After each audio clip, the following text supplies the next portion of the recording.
another breakdown of UFC 299 Sugar versus Cheeto 2. Really one, because first fight, I'll get to that later. Oh boy, are we back with a fucking banger. Like, when I'm talking banger, I mean, is this better than 300? Main event wise, yes. Rest of, main card wise, maybe also. It's such a good fucking card that's stupid. It's stupid how good the main card is. Prelims are hit or miss. Definitely more miss than hit. But that's on paper, of course. But yeah, when 5 amazing fights on the main card with some decent prelims, some not decent prelims, we are in for a fucking treat. This is a pay-per-view. This ain't like 297, which was very the 298, which was This is a fucking pay-per-view. This is worthy of a number. This is worthy of that title. I can't fucking wait. So, enough of me rambling about it. Let me break it down. So, before I do, please like, comment, subscribe. 100 subs goal by the end of 2024. And as always, I can admit, unless I'm going to say something, let's break down some fights. 14 fights to break down. We got a lot to talk about here. And we start with the early prelims, of course, which is have 5 fights.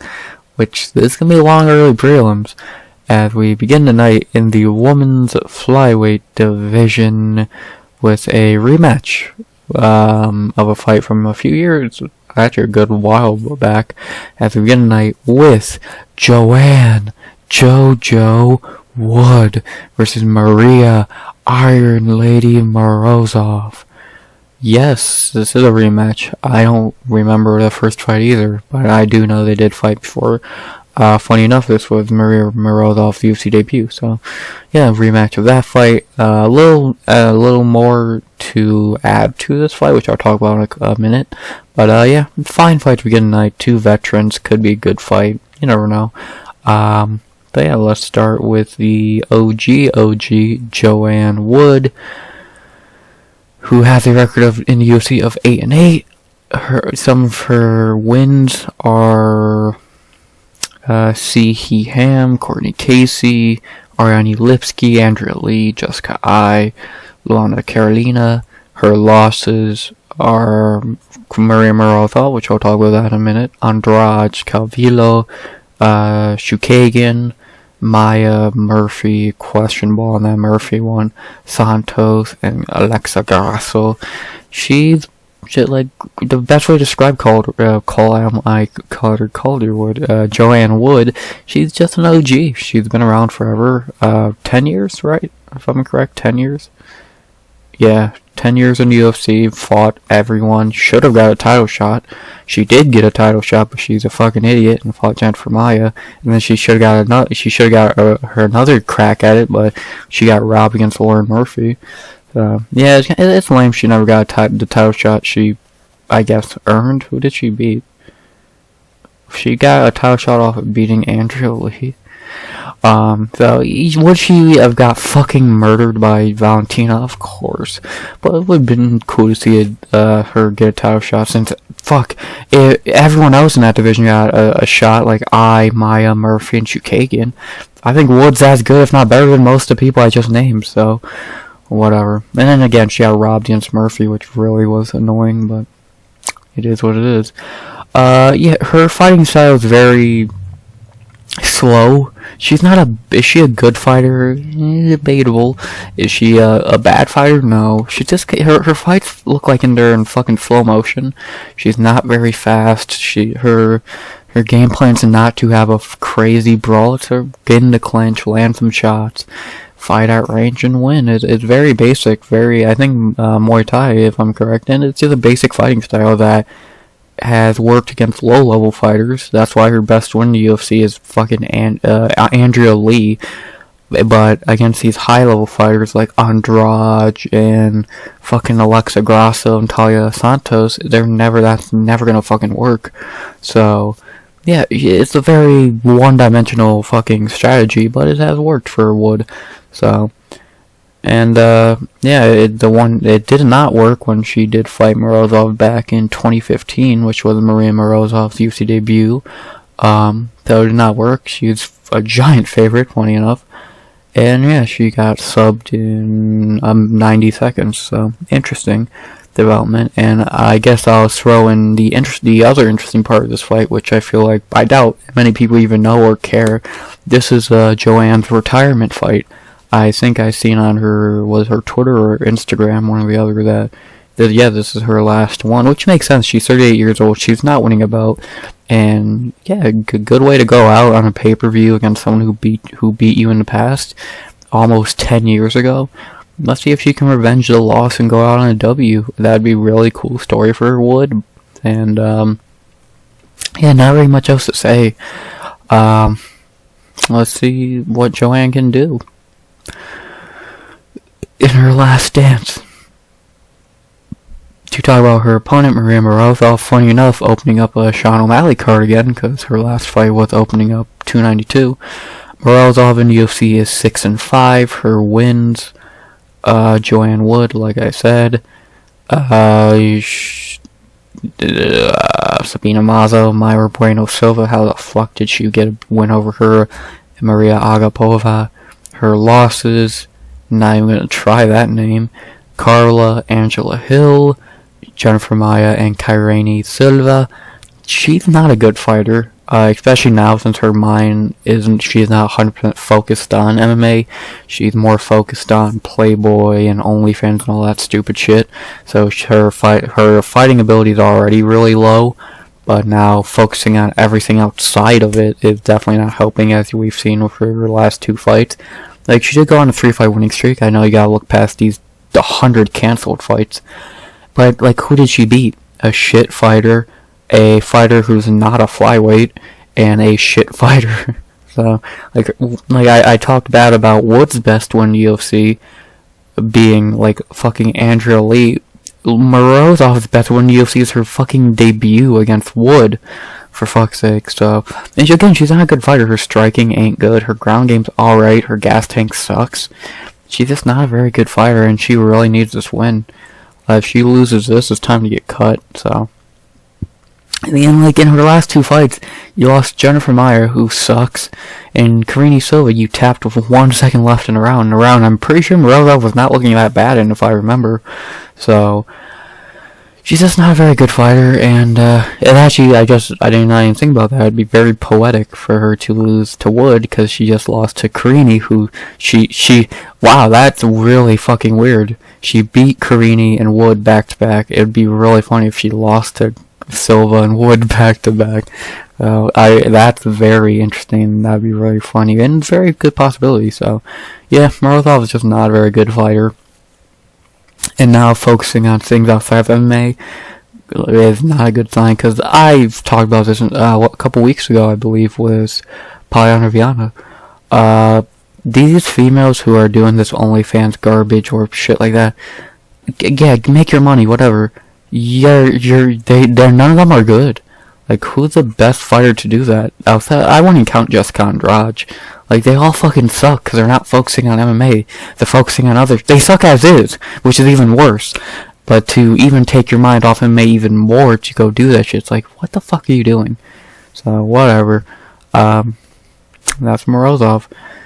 The betting odds for this fight are really weird. They have Maryna Morozov minus 200 to plus 165. I don't get that at all. If you're going off Morozov beater, yes, but this is kind of a really questionable betting odds, because who has looked better in their last fight? Joanne Wood. Who is focused on MMA more? Joanne Wood. Who fucking has, like, I think the betting odds are questionable here. I give Moroz being the favorite, but 200, you're high. I have Morozov minus, like, I do think Morozov should be the favorite, logically, but I'd have her, like, maybe minus 120, 130 at most. Like, she's not a good fighter. I think Wood's the better fighter, especially right now. Morozov's on a skid. She's not focused on MMA. I don't think she cares. So, and that's what I think about the betting odds here. So, now who do I think's gonna win this fight? I'm a little torn on this fight. Part of me is leaning Wood because I think she's a better fighter, and I would like to see her go out on a W. A part of me is leaning Moroz. She already beat her in the past, and Wood does leave herself open to get submitted at times, as we've seen with Jennifer Maia, Alexa Grasso, etc. I'm gonna go with the OG retiring. Give me Joanne Wood. I think, am I leaning a little more towards the retirement side and being biased? Yes, but who cares? So yeah, I'm gonna go with Joanne Wood here. I do think she'll be able to. Her game plan is simple: keep it on the feet and win. Morozov, is not that good. She's just not good, and she'll gas before Wood does. So I think Wood has more passion for the game right now. As she's going, even in her retirement, I think she has more passion for fighting. So yeah, I'm gonna go Joanne Wood to win this fight. Yeah, not very much else to say. I'm gonna go Joanne Wood by decision, and let's see what happens. I hope Wood can go out on a W. If Morozov does win again, will I be shocked? No, but let's hope the OG can go out on a W. All I gotta say about that. After that, we head to our second fight of the night in the flyweight division, men's flyweight this time, as we have a pretty good fight, as we have CJ Vergara versus Asu Zufakar Almabaev. These fucking names, man. I tried my best to say them. I never fucking say them right. Yeah, pretty good fight here. Two pretty good fighters in the flyweight division. So let's talk about CJ Vergara. CJ in the UFC is 3-2. His 3 wins. Clayton Rodriguez, Daniel Arcerda, and Vinicius Alvarado. His 2 losses are Ode Osborne and Tatsuro Doria. CJ is a decent fighter. His main weapon, and his best weapon is his dog. He had that dog in him, bro. In the Larceda fight, we saw that a lot. We've seen that. He's a very tough fighter. He's good. That's the thing.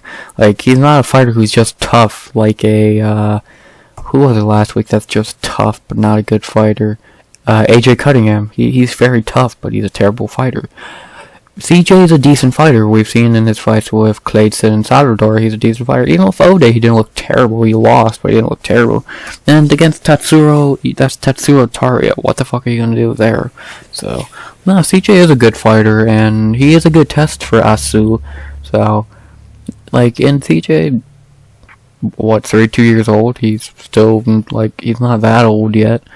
He's good, and he is going to be, like I said, he's a really, really good test for a young debuting fighter. Well, not but a young fighter like Asu.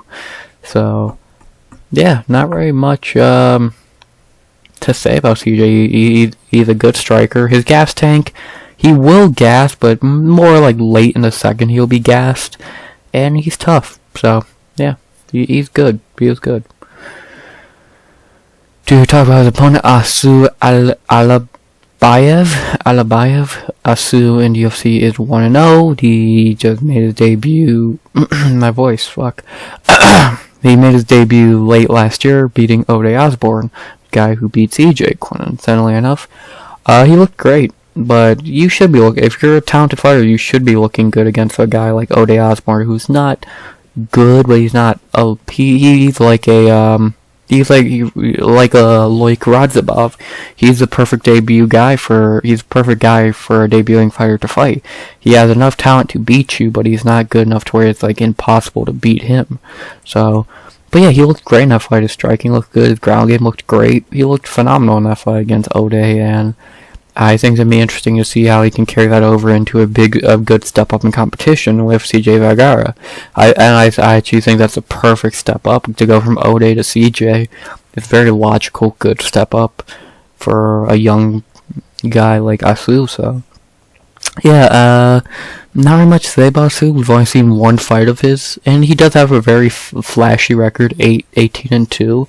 So let's see if what he can do in his second UFC fight. Big fight on a big pay-per-view, second fight of the night in Miami. Big, like I said, big card. Let's see how he does. Let's see if he can beat the veteran. The odds for this fight have Asu minus 440, 2 plus 340. Yeah, I think that's, maybe I'd move Asu down a little, maybe to minus 350, 400 at most.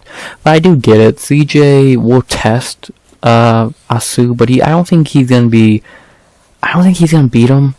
Like, Asu should win this fight, so I do get the giant betting odds, but I definitely don't want to count out CJ, because again, he's just a dog. So, I'm very interested to see what happens in this fight. I think this could really be one of the better prelims of the night. And, let's see what happens. Who am I picking in this fight? I am going to go Asu Almabaev. I know how to say it, I just can't think of it at the moment. But yeah, I'm going to go Asu to win this fight. I think he'll be able to just fight smarter, get CJ to the ground probably, and win this fight. So I'm going to go Asu by decision. I don't know if he'll finish CJ. CJ is tough as nails. Like, if you can finish CJ, that would be impressive, because only Tetsuo had done that in UFC so far.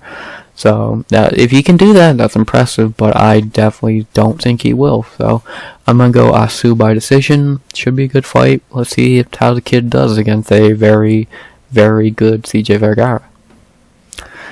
After that, now this is one of the most interesting fights on the prelims, and definitely a fight I think a lot of people are going to be looking at and watching, because I definitely think it's interesting, and it actually could be really important for the heavyweight division. As in our third fight of the night, we have Robelis, the big boy, Despaigne. I have no fucking idea how to say that.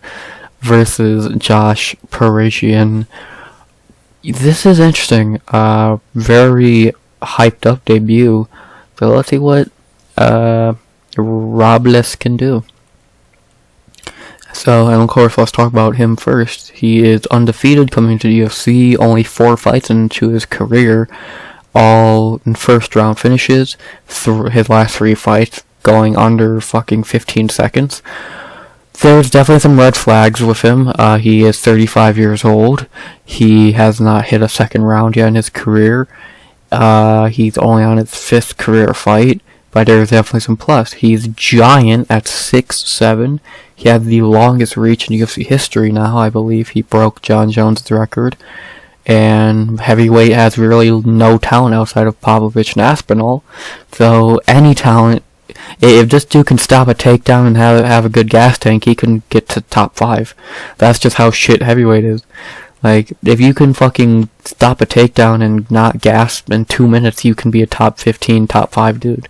So that tells you where heavyweight is right now. So, but yeah, Robelis could be a really good addition. If he wins this fight, I won't be shocked to see him fighting a ranked guy, or fucking he'd probably be main eventing fight night sooner rather than later. But heavyweight needs any talent it can get. So let's hope this dude is good, because heavyweight is fucking garbage. So let's see what this guy can do. To talk about his opponent, Josh Parisian. Not gonna waste much time here. Josh is terrible. One of the shittiest fighters in heavyweight history. One of the shittiest fighters in UFC history. He's just a joke. He's 2-4 in the UFC. His 2 wins are Alan Badeau and Rogue Martinez. He lost to Parker Porter, Dante Almeida, Jamal Pogues, and Martin Boudet. Jesus Christ, he's beat cans, he lost to cans. He is a can. Yeah, Parisian's a joke. Simple as that. The betting odds for this fight have Despaigne minus 420 to plus 310. Oh, if this dude has any fucking talent, he could be minus 500. Especially against Josh Parisian, he could be up to minus 800. All he needs to do is have a little bit of talent, and he'll win this fight. So, and I'm guessing he has a little bit of talent. A lot of people are hyped on him. let's see what he can do. I'm very, very interested. So, yeah, let's see what he got. Of course I'm going with Robelis, Despaigne. Like, was that ever in doubt? I'm not a fucking idiot. So, yeah, pretty simple fight to predict. I'm going Despaigne by knockout in the first. Please have talent. Please be good. Heavyweight needs help badly. Especially look at what happened last week. Please save heavyweight a little bit. So, yeah, I'm going Despaigne by knockout in the first. Not much to say. Josh Parisian sucks. After that, we had to our fourth fight of the night in the middleweight division, and this is the worst fight on the card by far, not even close. As we have, or wait, did I say middleweight? This is like heavyweight, right? Yeah, I don't know why I said middleweight. As we have Philipe Monstro Lins versus Ian the Hulk Cutelaba. God damn, this fight fucking sucks. It's so bad. I don't want to talk about it. I'll talk about these two very little because they both suck. To start with Philipe Lins, he is 3-2 in the UFC, undefeated since moving down to light heavyweight. He started 0-2 at heavyweight, and now he has won 3 in a row at light heavyweight, beating Marcin Prachnio, OSP, and Maxim Grisham. Yeah, he's looked good in those fights, but you're fighting the bottom of the barrel. You fought a guy who sucks, an old dude who really sucks, and a tall dude who sucks. Yeah, Philipe Lins, very boring, very bad, 38 years old. To talk about his opponent, Ian Cutelaba. Ian in the UFC is 6-8-1, goddamn. Some of his wins, some of his better wins, I should say, are... Shit. Claire Roundtree, somehow. Devin Clark, and Tanner Bozer, even though that was an early stoppage. His losses, Misha Serkinov, Jared Cannonier, Glover Teixeira, Magomed Ankalaev, once, Ryan Spann, Johnny Walker, and Kennedy Nzechukwu. The longest story I could tell about Ian is he's a one-round fighter. He puts all his eggs in round 1, and if he doesn't finish you, you're gonna beat him. That's why he always only won 2 fights by decision in the UFC, and I guarantee those were probably bad decisions anyway.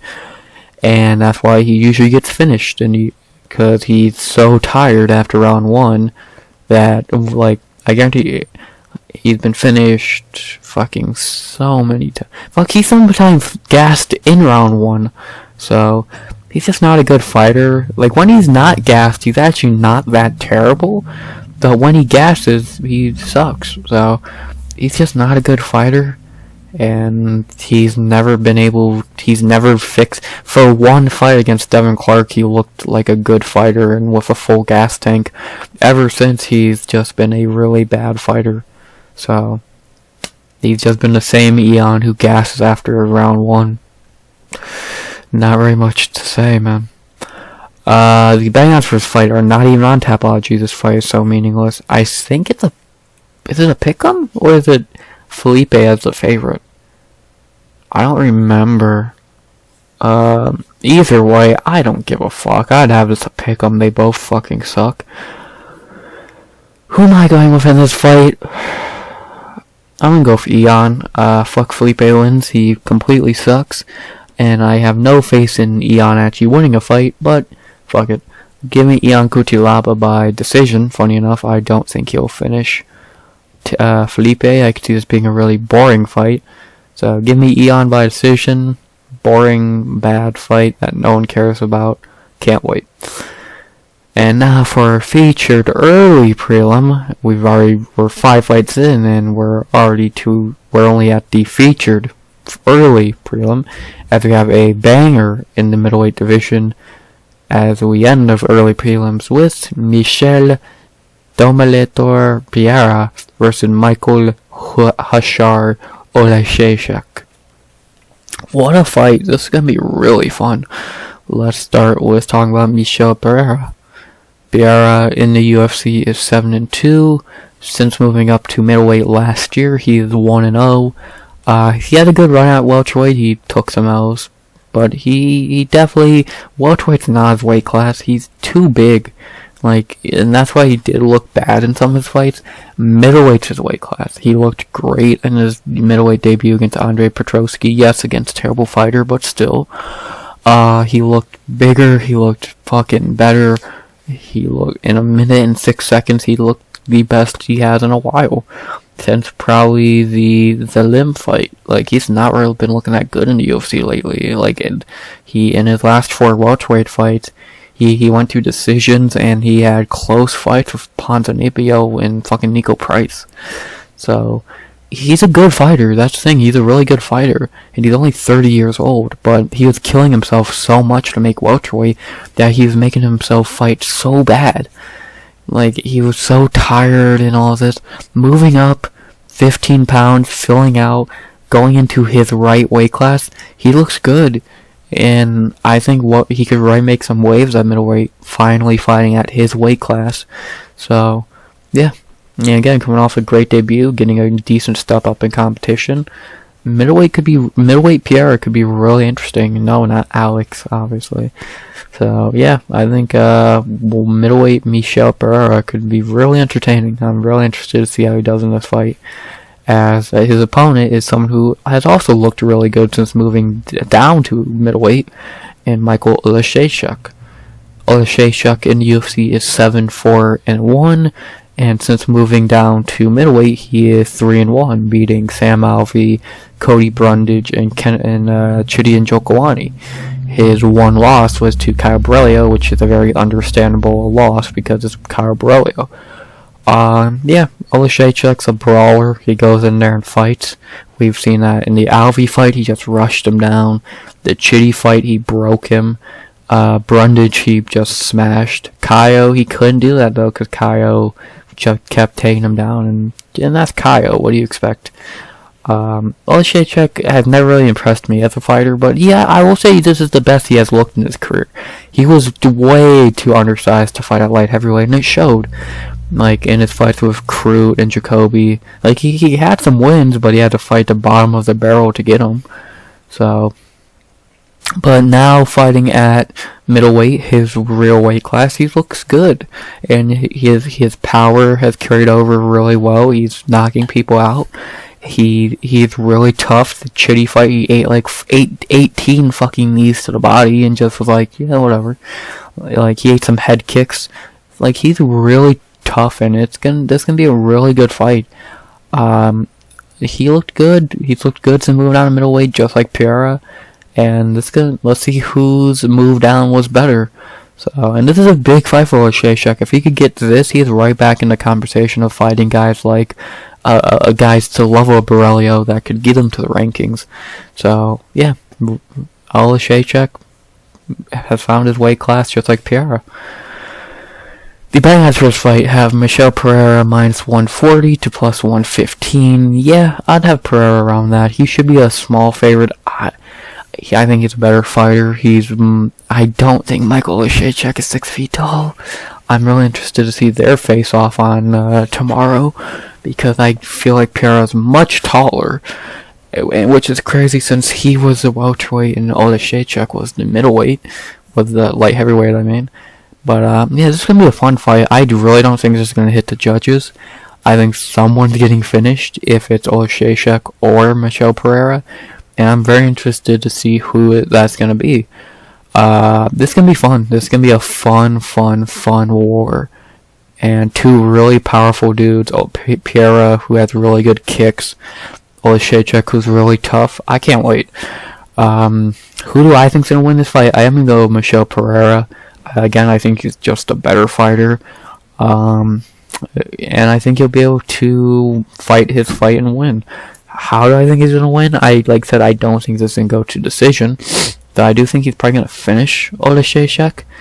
I'm trying to think, what round do I think... Oleksiejczuk has never been KO'd in the UFC, which is really interesting. It actually makes a lot of sense. But he's been submitted thrice. Interesting. Yeah, I'm literally just saying how do these guys win fights to make my finishing decision. Pereira, a lot of KOs, man. Interesting. I'm gonna go with Michel Pereira by knockout in the. I don't know why. I'm just feeling second. I don't know why. I just feel second round for some reason.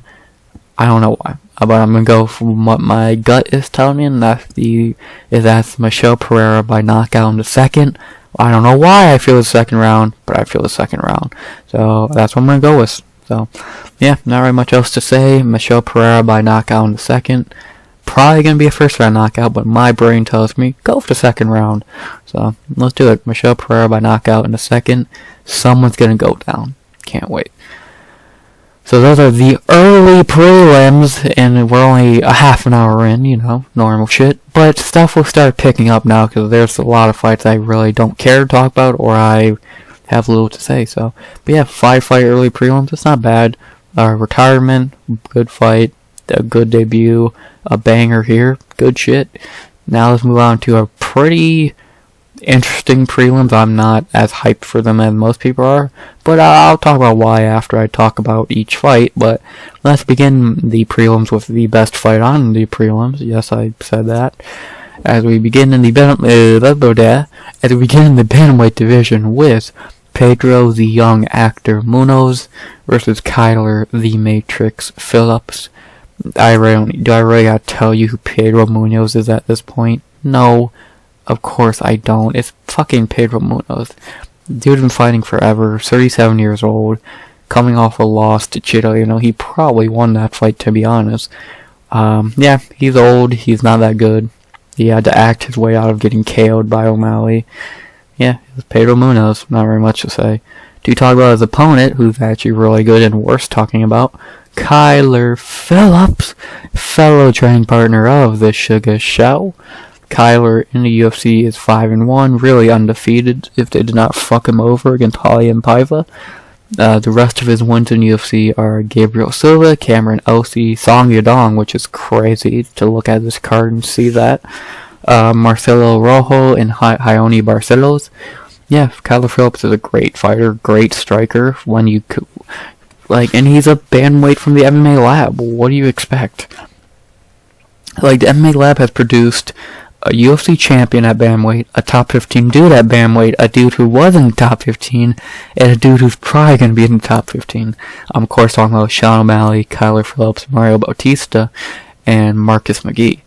They just know how to produce middleweights, or bantamweights, man. So, yeah. But, yeah, Kyler's a really good striker, good gas tank, really good on the ground. He's just a really solid fighter. He's like a lesser version of O'Malley, which is a giant compliment. He's a really unorthodox good striker with a good ground game and a good gas tank, so he's just really good, and I'm happy to see him on the card with O'Malley. I wish we could have got maybe Bautista and Marcus McGee on the card also, but that's wishful thinking. But yeah, this is definitely his fight to show how good he is. In his return fight against Ioni last year, he looked okay. I thought he could have looked better, but whatever. This is definitely his fight to show how good he is, and still is, because we all know how good he is. He had the win over Song Yadong. So, but yeah, this is Kyler's time to shine, and he is going to shine. So, yeah, Kyler Phillips. The buy-in for this fight have Kyler Phillips minus 225 plus 185, of course. Kyler's going to win this fight. Like, he's much taller. She's just a better fighter. Pedro's old and not that good anyway. Kyler's really good and very young compared to Pedro.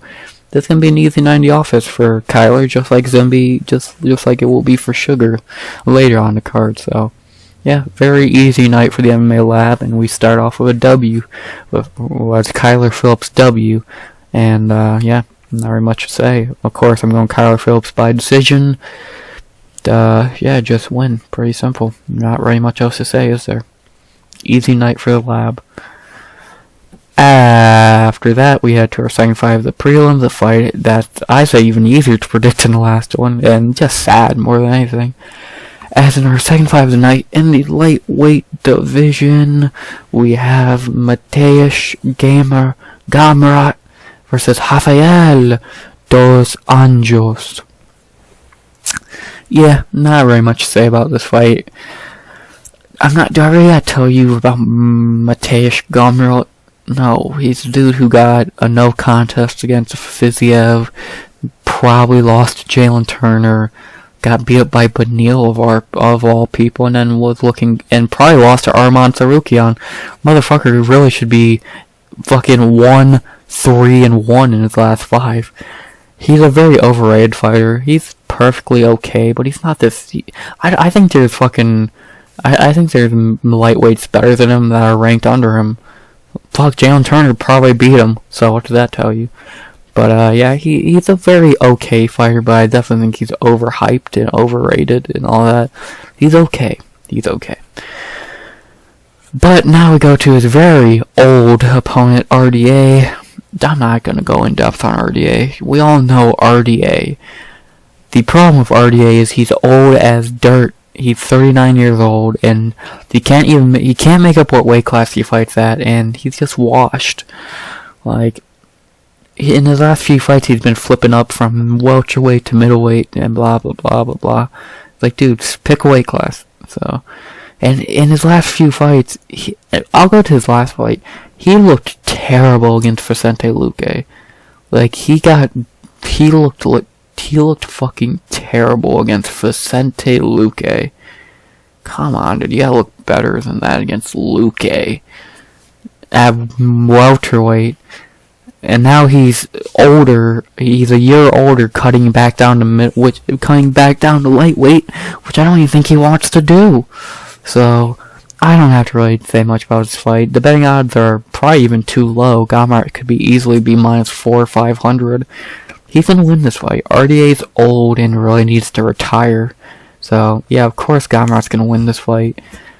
I really don't see a path of victory for RDA. He's super old. He's looked terrible lately. Gamrot, for as overrated as he is, should be able to win this fight. If Gamrot does not at least look good winning this fight, if he looks bad when he wins this fight, then that's an L, because dude, you're fighting a 39-year-old who's looked like shit lately. So Gamrot's gonna win this fight, probably pretty easily, and at least he should. And I'm gonna go Mateusz Gamrot by decision. You better fucking look good and win here, cause dude, you're already close to being called a fraud, cause I think you are anyway. You better be able to look good against old DA. Gamrot by decision. Like, Jesus Christ. Oh fuck, kill me now. After that, we had to... The fight that I thought was made to just say, fuck you, RX. Because why the fuck is this a fight that got booked? I hate them both. I hate them both. As in our third fight of the prelims, we have, in the women's flyweight division again, Katlyn, blonde fighter, Cerminara, Chukagian, versus Maycee, the queen of robberies, Baba. I hate them both. They both fucking suck. I have to pick the winner. I have to pick a winner in this fight. I fucking hate the UFC sometimes. I have to pick someone I don't think I've really ever picked either of these two, because they both fucking suck. Fuck it. I'm gonna make a... I never thought I'd pick either of these two, but I'm gonna make a pick I never thought I'd make. I can't believe I'm really about to do this. Give me Maycee Baba. She's at least 10 years younger and more entertaining than Katlyn Chukagian. Ew. Give me Barber by decision. I wish they both would knock each other out. I hate them both. Ugh, terrible fight. Barber by decision. And now in our featured prelim, another fight I hate because I don't like either guy in it. But I have to pick a winner, and actually at least I'm okay with picking a winner here. As in our last prelim, our featured prelim, thank fuck this ain't a fight night main event, we have in the heavyweight division, Curtis Razor Blaydes versus Jailton Almeida. I hate them both. I've been calling Curtis Blaydes the bum for years, and I've been calling Jailton Almeida it's got fraud checked in a win. So, oh Christ, I'll break down this fight very little. I'll speak English eventually too. I'll start with Curtis Blaydes, the veteran in this fight. How old is he? He's only 33. I thought he was like in his late 30s. Jesus. Curtis in the UFC is 12-4-1. Well, really, let's take away that bullshit Aspinall win. He's 11-4-2. Some of his best wins in the UFC are Oleksiejczuk, Mark Hunt, Alistair Overeem, Shamil Abdurakhimov, Junior Dos Santos, Volkov, Jairzinho. So he's beat a lot. He's fought and beat most people, most heavyweights.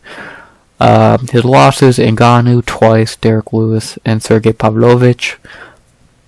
Yeah, he loses to KO. Like, he's only lost to 3 knockout artists. Every time he fights someone besides that, he wins.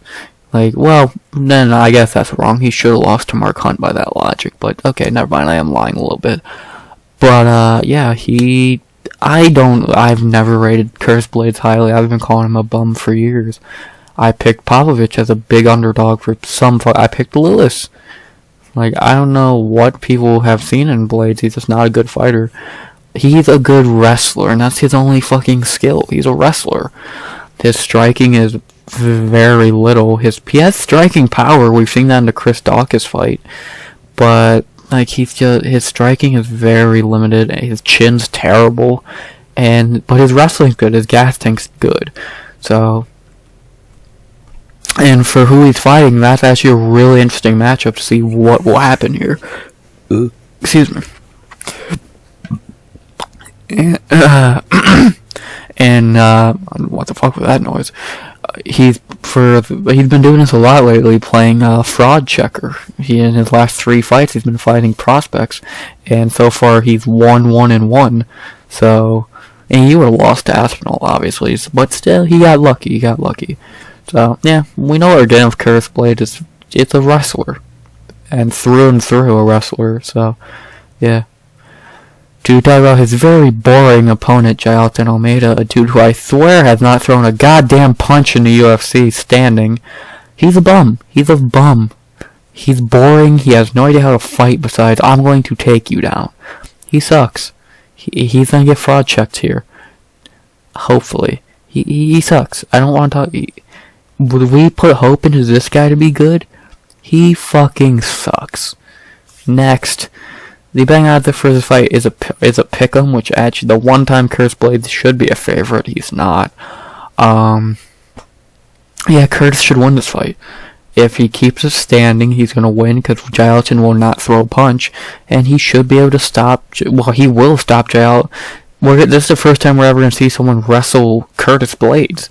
And that's going to go really bad. So, I won't be shocked to see Blaydes could really fraud check this motherfucker. And I won't be shocked. I could see a ground and pound finish for him. I could see him winning this fight because he's going to win this fight. Jailton's going to shoot his takedowns. When he gets stuffed, he's going to freak out. And he's going to fucking lose. So, Jailton's a terrible fighter. That's all. That's simple. I don't got anything else to say. That's all I gotta say. My pick here is gonna be Curtis Blaydes I swear that's actually the first time I've ever picked him. And yeah, he's gonna win the fight. Keep it on the feet, win. Fuck, maybe Curtis Blaydes will be the one on top. Smashing Jailton. I think that'd be the first time Jailton. No, I think Derek Lewis was on top for like a couple seconds, but Derek Lewis is Derek Lewis. But yeah, Curtis Blaydes is gonna win this fight. Really not much to say. Striking, wrestling, he's just a better fighter. He's the veteran. It's simple. Curtis Blaydes by decision. Pretty easy 90 office for the Razor Blade. Simple. So those are the prelims. Okay, prelims. I know people are hyping up this prelims, but I don't feel the hype. Shitty wrestler versus wrestler. What the fuck is this? Old RDA getting his shit beat up by Gamrot. And Phillips, which will have a banger. The rest, like... The only fights on the prelims I think I'm interested in are these 3, Pereira, and Kyler. I don't care about these 3, and this is one of the shittiest fights I've ever fucking seen. So, yeah, very whatever prelims, and the prelims being so bad on this card is why I think you could give the edge to 300 for being a better card. But man, if the prelims for this card were good, you could say this is better than 300. But they're lucky you got a bunch of Apex main events on the fucking prelims. So, yeah.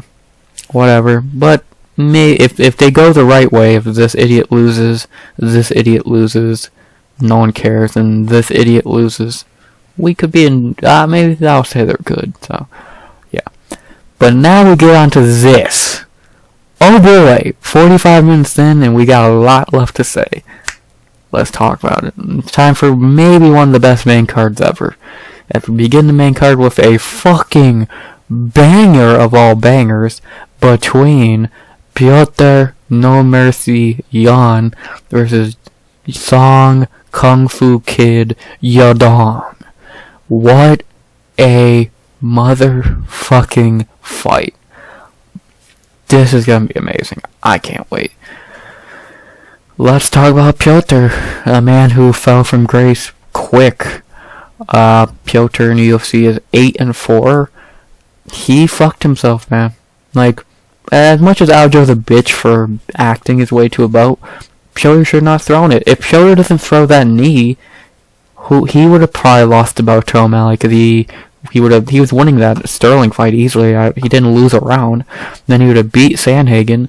Then what? He probably would have fought Cejudo and then O'Malley, or he would just fought O'Malley or some shit.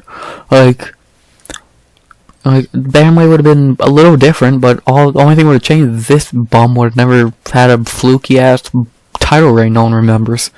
So, but ever since losing the belt, well, we'll say he really lost the belt here. He lost to O'Malley in not a robbery, and then Moroz hugged his nuts for 25 minutes. Can you really get mad at it? Like, Moroz being a bum-ass bitch, nothing new. Losing to O'Malley, we know, A, that was still not a robbery, and B, yeah, it was a great fight that he could have won. He didn't, though. So, but, yeah, it's, like, does Petr still have it in him? He's only 31 years old, and in the O'Malley fight, he looked good. Moroz fight, Morob's just gonna sniff your nuts for 25 minutes. What can you do? In the Sterling rematch, he looked good outside round 2 and 3, and I guess round 1. And then against Corey, he looked great. Against Sterling in the first fight, he looked great. Like, he only looked bad in, I would say, maybe 2 fights now against Moroz and Sterling, and the Moroz won again. Moroz just fights like a pussy. So, I don't want to say Petr does need this win, though. If he loses this, there's going to be some problems, because what do you do with him? That'd be 4 L's in a row, and I don't see him being okay with going back to that fighting guys in the top 10 through 15. I'm interested to see what happens if Petr loses, and if he wins, he's right back in the mix, man. So I don't think Peter's washed. I think that's definitely a bad thing a bad connotation people keep throwing out there. I don't know. Has he just lost the fire? Has he just did that illegal knee bullshit just kill his fire? I don't know. I'm interested. How he looks in this fight, win, lose, or even if he looks great in this fight and loses, that's good enough for me. If he looks bad in this fight and loses, there's going to be some issues. So, but Pereira I still think is one of the best bantamweights in the world. So, as of right now, until he proves me otherwise, yeah, hell, fuck, he's better than Moroz. Yeah, it's going to be interesting. He's still Petr. But his big problem is this guy named Song Yadong, who is so good it's stupid. Song in the UFC is 10-2-1. This motherfucker has had so many fights.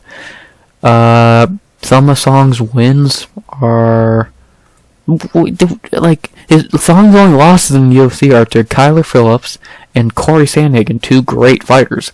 Kyler, that's a very young Song, and fucking Corey, that's Corey Sandhagen, in a fight he actually was looking really good in also.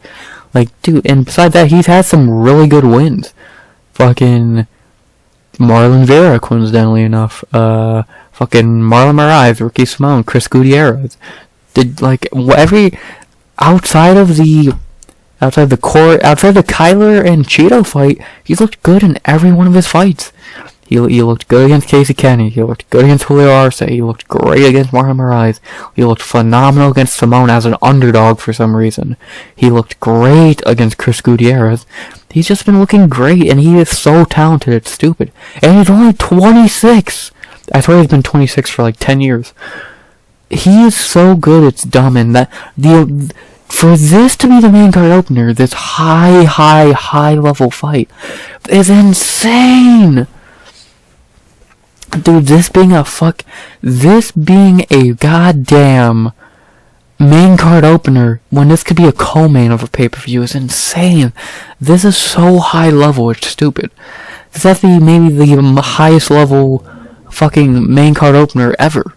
Like, it's insane. And I can't wait. This is gonna be amazing. The betting odds for this fight had Petr Yan minus 140 to plus 120. I'm very shocked by those odds. I thought it would be a pick'em or a song as a favorite. But man, people believe in Petr still, which is understandable. Petr is great. But does he still have that in him? We'll see. I would have it a pick'em. I think this is a pick'em. Song is great. Petr's great. Let's see what happens. I'm interested. Who am I going with in this fight? Give me Song Yadong.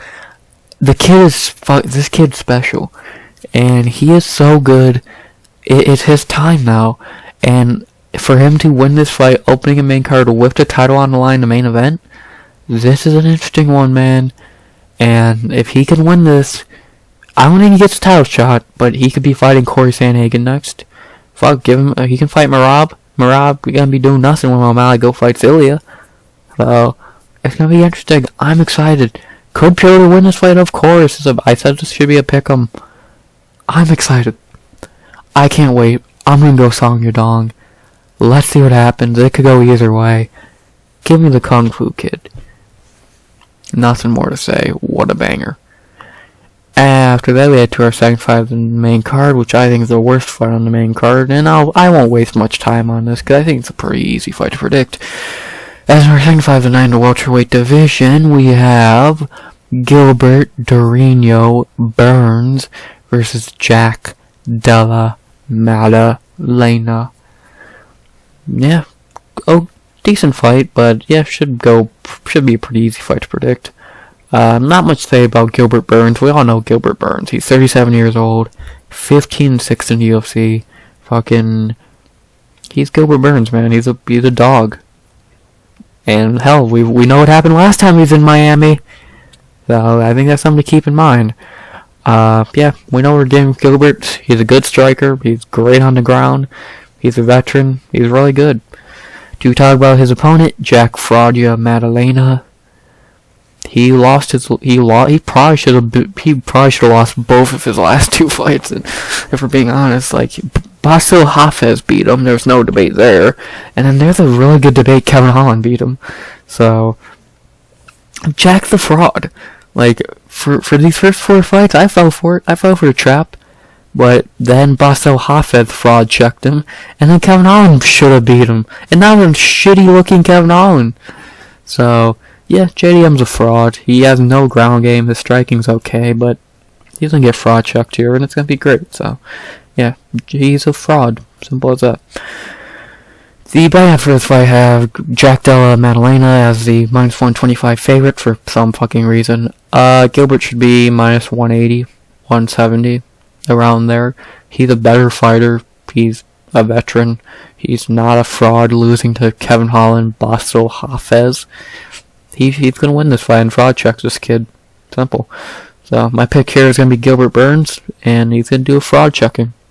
Him and Curtis Blaydes going to do some fraud checks. So, yeah, not very much else to say. Gilbert Burns by decision. Should be an easy night in the office for Durinho. Simple. And now we get to the batshit crazy part of the card. Now we go to the best fight in the welterweight division of the card. And how is this ain't even the second? How's this? What the fuck? How this is not even the co-main shows how good this card is. As in our third fight of the main card, One of the biggest fights of the year. One of the biggest debuts in UFC history. One of the best fights of 2024. We have Kevin Trailblazer Holland versus Michael Venom Page. Yes, he is here. He finally made it to the big leagues after years of doing nothing in some dump. He is here and he is ready to take over. Michael Venom Page is in the UFC. Oh, I'm so fucking hyped for this fight, you don't even know. Do I really need to say, the fight speaks for itself, but I'll talk about this fight a little bit. We know Kevin Holland. We already know Kevin Holland. He's gonna go in there and fight the best fight possible for the fans. That's why he didn't wrestle with Wonder Boy. That's why he's Kevin Holland. He's gonna go in there, strike, and see what happens. He probably got robbed in his last fight. I don't need to tell you about Kevin Holland. I don't need to tell you about this man, but I'll talk about him anyway. Michael motherfucking Venom Page. My favorite fighter outside the UFC for years. He's just entertaining. He's just so fucking entertaining. Is he a good fighter? No. He's a great striker. His ground game is non-fucking existent. But, like, he is so fucking good, it's stupid. Like, yeah, I know a lot of people shot him for this, but in hindsight, dude, Mike Perry is so good at fucking bare knuckle, it's stupid. And he got robbed in this fight. Well, whatever. Like, yeah, I know none of these names mean anything. I know, like, his record ain't impressive, but he was in Bellator. He's fighting a bunch of nobodies. Like, he's fighting tomato cans and janitors. Like, and I know, but he lost. Yeah, this was a fucking fluke. And this showed it, so, whatever. Michael Venom Page is here, 36 years old, ready to go. He's gonna go in there and put on another highlight KO, and I can't fucking wait. What a fight. I can't. This is the biggest debut since Michael Chandler. And I say this might be bigger. So, crazy. The betting odds for this fight have Kevin Holland -130 to +110. I think people, those betting odds I think are based on people saying Kevin Holland's gonna wrestle when he's not. Kevin Holland's gonna go in there and have the best fight possible for the fans. And I can't wait. Could he go in there, wrestle, and win? Yes, but he's not a bitch. He's not a little bitch like fucking, like a Moroz. He's gonna go in there and strike, and he's gonna see what happens. Someone's gonna probably get knocked down in this fight. And I can't wait. I cannot fucking wait. Oh, Christ. And most likely, with it being a striking match, it's probably going to be Kevin Holland knocked out because you really want to strike with Michael Venom Page. Are you insane? Dude, this is going to be batshit crazy. You already see my pick. I'm biased towards MVP. I love MVP. One of my favorite fighters ever to watch because he's just entertaining.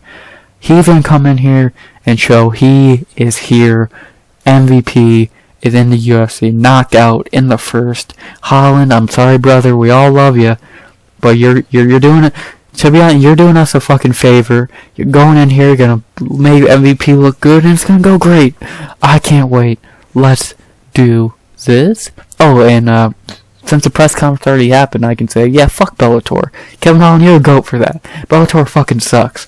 MVP, welcome to the big leagues. Knockout in the first. Let's go. And we ain't done yet, baby. Because now we have this batshit crazy co-main event, but this I'll be a little more chill for, because this is a very easy fight to predict. As in our co-main event, in our 5-round co-main event of the evening, in the lightweight division, we have, you can give this 5 of the night now, because it's going to be insane. We have Dustin the Diamond Poirier versus Benoit, God of War, Saint-Denis. What a fight. This is going to be great. But I'm not going to overcomplicate this like some people. I think this is a very easy fight to predict. I don't need to tell you about either of these guys. You know Dustin Poirier. And you know Benoit Saint-Denis. I don't need to tell you about guys you already know. That would just be wasting my breath and your time. What I will tell you is, yeah, Benoit's going to win this fight. Like, I'm not going to lie and overcomplicate things. Benoit's gonna win this fight pretty, soundly. Yeah, I don't know why people are trying to make this more complicated than this. Dustin's here to lose. He's here to make the young guy. It's just like Holland. He's here to lose. He's gonna make the young guy look good. And yeah, it's simple. He's gonna. Yeah, he's old. He's old and he's ready to fucking make the young guy look good. Simple. So yeah, pretty simple. The betting odds are actually Benoit's up to -200 now, which is insane to think about, but this is actually very accurate. He could be up to 300 in my opinion, 400 even. He's gonna win this fight. He's gonna break Dustin, and Dustin can't break Benoit. We've seen in Benoit's debut at welterweight. He can't be broken. Dustin can be broken, and he's gonna be broken. My pick is, of course, Benoit Saint-Denis. Yes, 46% of people are stupid. How is Benoit gonna win the fight? I can tell you right now, since this is a 5-rounder, this ain't going 5 rounds. If this is a 3-rounder, you can make a case for Benoit 30-25, 30-24, whatever. He is not letting Dustin go 25 minutes. He might go 20. He might go 15-20. He ain't making it. Dustin's gonna break before he gets to that finish line. So the only question is, how is Benoit gonna break Dusty? Do I think he's gonna knock him out or submit him? Benoit wants to make a statement. He's gonna knock out Dustin Poirier, maybe a TKO. I'm going Benoit Saint-Denis by knockout in the. I feel it's gonna be a later finish, like a 3rd, 4th round. I think he's gonna show his gas tank's great, which you already know. We're gonna show he's gonna break Dustin Poirier. It's gonna be insane. I'm gonna go. Let's see. I'm gonna say Dustin Poirier is gonna get knocked out / TKO'd in the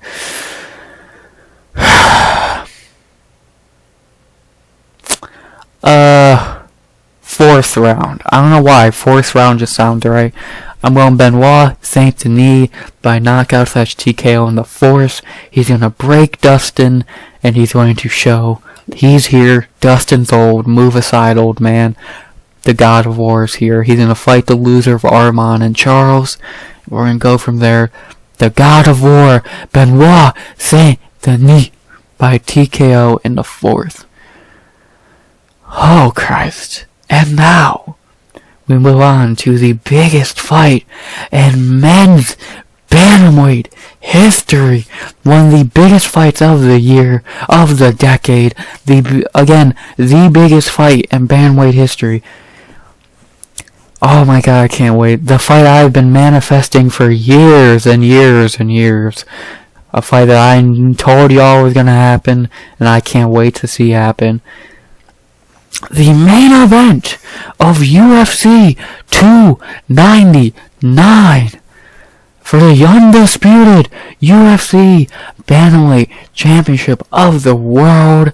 Sugar Sean O'Malley versus Marlon Chito Vera. Here we go again. I'll keep this short and sweet because you already know I'm biased as shit, and I tell you the truth. Cheeto, you're taking a nap, brother. Sugar Sean O'Malley, lock of the fucking night. Knockout in the first, 19-0. You already know. Cheetos, thank you for coming. Thank you for thank you for coming to get added to the Sugar Sean highlight reel, you dumb bitch. Cheeto, take a nap for the first time in your career. Sugar Sean O'Malley's gonna rewrite the wrong of 4 years ago of that fluke bullshit. O'Malley, knockout in the first. Lock that in, because it's the lock of the night. Let's go. Boom! There you go. Those are my picks to go over them one last fucking time. Joanne Wood by decision. Asu Almabaev by decision. Robelis Despaigne by knockout in the first. Cutelaba by decision. Michel Pereira by knockout in the second. Phillips by decision. Mateusz Gamrot by decision. Maycee Barber by decision. Blaydes by decision. Yadong by decision. Gilbert Burns by decision. Michael Venom Page by knockout in the first. Benoit Saint-Denis by knockout in the fourth. And Sugar Sean O'Malley by knockout in the first lock of the night. And still undefeated and still undisputed UFC bantamweight champion. Let's go. I can't fucking wait for this card. One of the best cards of the year. And I'm saying that in the third month of the year. It's gonna hold up. We had one of the best main cards of ever. A decent prelims. Not great, not terrible. They're okay. We're ready. Miami, Vice City. Let's go. I can't wait to watch this card. I can't wait to recap this card. Happy as can be with the Sugar Show holding his belt up high as Cheeto lays out cold in the cage. Dustin's gonna be dusted. MVP is gonna be a fucking in the UFC win column. Song Yadong and Pereira are gonna have a banger. JDM's gonna get fraud checked. Jailton Almeida's gonna get fraud checked. It's gonna be one hell of a night in Vice City. Let's go. But enough about me rambling about how hype I am. You'll hear from me again rambling Sunday 1 p.m. EST for a recap of this great card. And as always, unless I'm going to say something, please like, comment, subscribe. 100 subs go by the end of the year. I hope you enjoyed the video. And as always, RX out. Good vibes only and always.